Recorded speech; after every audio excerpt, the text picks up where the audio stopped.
I'm the sports professor, Rick Horrow. Welcome to Beyond the Scoreboard, Inside the Mega Events. It's a trillion-dollar sports business, to be sure, and about 50 to 60% of those dollars are wrapped up in the mega events, the championships, Super Bowls, All-Star Games, World Series, Wimbledon, tennis majors, golf majors, NASCAR championships, IndyCar championships, Ryder Cup. All of those too numerous to mention. I'm in my office to kick off the show, but I'm not here a lot. I'll be on the road on a weekly basis to bring you the inside tips from those major events. The balance sheets, who wins, who loses, the interviews, how you put on the events, and how you sustain them. This is all brought to you by Edelman Financial. Money doesn't come with instructions. That's why we created Edelman Financial Services to help you with everything from college and retirement planning to managing your investments, helping you achieve retirement security. We're among the nation's top financial advisors. Come see how we can help you. Kelly is obviously a historian and a voice of Oklahoma City media, but he pegged it right. Ron Norick, a visionary, more than 25 years ago, stepped out of that meeting at United Airlines and said, we got to do something to control our own destiny. And as he mentioned, it is 25 years tomorrow that the MAPS plan was approved by the voters on December 14 of 1993. Ron Norick is a visionary, love Ron Norick, and he is one of the major reasons why we're here today.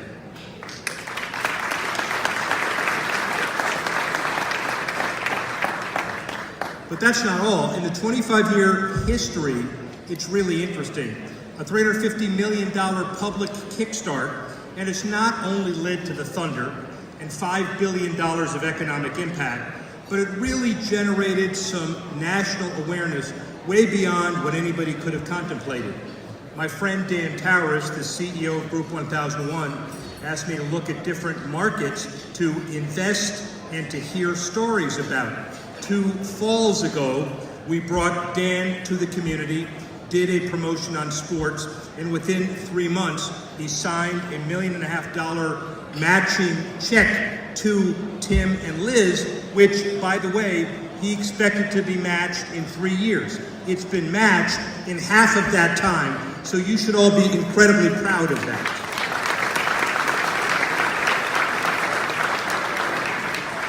The 22 fields that have been completed and more to come are not enough. We said, let's figure out the national awareness campaign, because one of the issues about Oklahoma City is you all understand it, but you don't have a foggiest notion of how other people now perceive you. You are a tremendous community, and we thought that the power of sports as a television show on multi-platforms would help tell the story.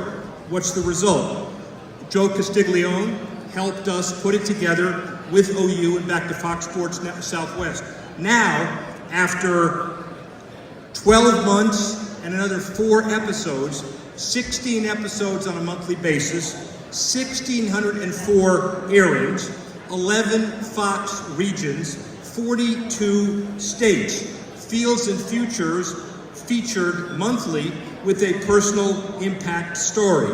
The country is aware of this, and it's aware of it on a regular basis, and we will continue this for as long as we can to talk about the awareness in Oklahoma City.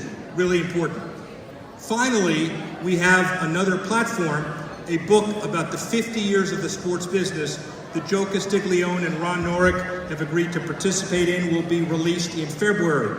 Another book that Dan Towers has staked is called Power of Sports, a coffee table book that will talk about all of the philanthropy all over the country, featuring Oklahoma City and Fields and Futures. So get out your wallets on a deferred basis. We'll have that ready for next holiday in 2019.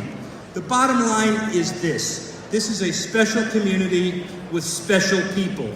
And as Mayor Holt talks about his ideas over the next few weeks with MAPS 4 and the next legacy, let's understand that it began in 1993. 25 years later, the legacy takes it full circle, and I'm incredibly excited to be part of this process. Dan Towers sends his regrets. He is a living, breathing member of this community through the giving program we have. We'd like to thank every one of you. Really excited about this process. Thank you very much.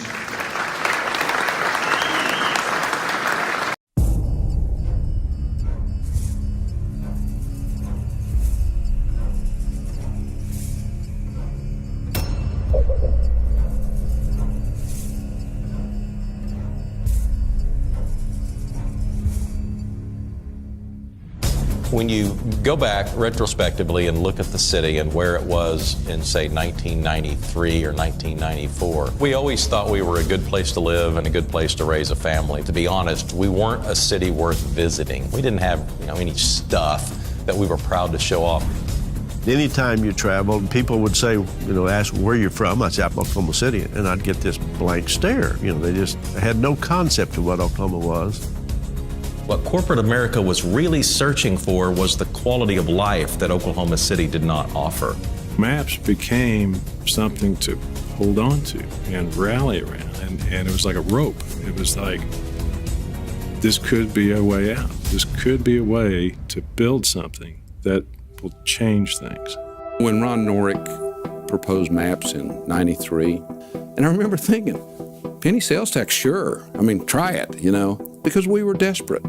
We were desperate to make something happen. Mayor Norick was the one who really carried the flag and said, let's take a different tack. Let's try to invest in our community as opposed to investing in a company. And so he came up with this inventive, creative package called MAPS. It's a penny on the dollar sales tax for a defined number of years, with the city's promise that they will build projects and hopefully meet or exceed the citizens' expectations.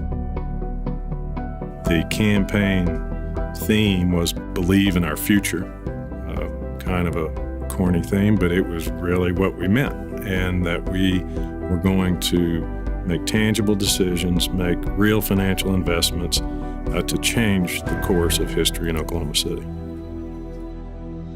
There were many doubters about whether or not you could really pull off something like this. And it wasn't until the first project, which was the ballpark, opened that people really believed it was going to happen. When the people entered that ballpark and saw that beautiful stadium, saw that green grass, and saw those crisp, beautiful new white uniforms, it was a new day. And the citizens, you could almost feel the exhale and the good feeling that everyone had that, this is good, this is going to work. It's not an exaggeration to say MAPS changed everything.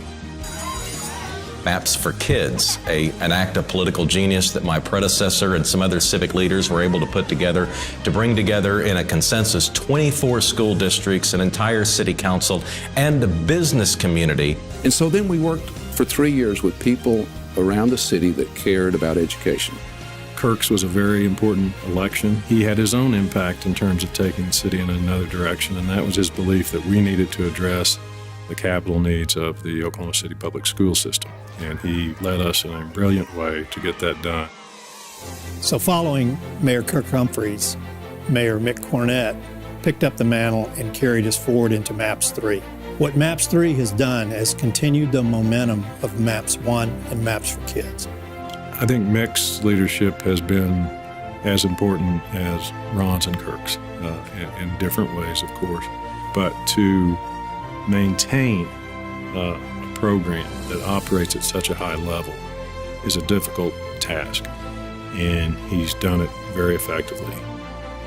3 different mayors, 3 different times, 3 different skill sets, but all with the same message. We're all for making this investment. We're all for Oklahoma City. If there's a lesson to be learned about MAPS, it is that good things don't just happen. People have to make them happen. It's not the bricks and mortar that MAPS did. It's the change of attitude of our community. Our kids and our grandkids are going to want to stay here. They're going to be able to find employment. They're going to raise families. MAPS in Oklahoma City has been probably the most transformational event that has occurred in any major U.S. market. People have seen what Oklahoma City has become, and now they see young people flocking to a community that's got its act together.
So this is for Caroline, who, as you know, is a 1L at Harvard Law School. She just finished her exams.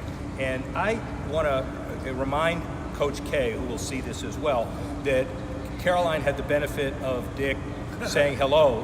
She was over the moon 20 minutes ago. Coach K met a couple times, irrelevant. How's that make you feel? Well, no, Coach K is as good as it gets. I enjoyed talking to Caroline. She sounds like a winner, man. I heard she takes after your wife. Absolutely. There you go. Ladies and gentlemen, and we're all going to come down on Dick Vitale from the Harvard Law School community. Tommy Amaker says hello to you. Thank you very much.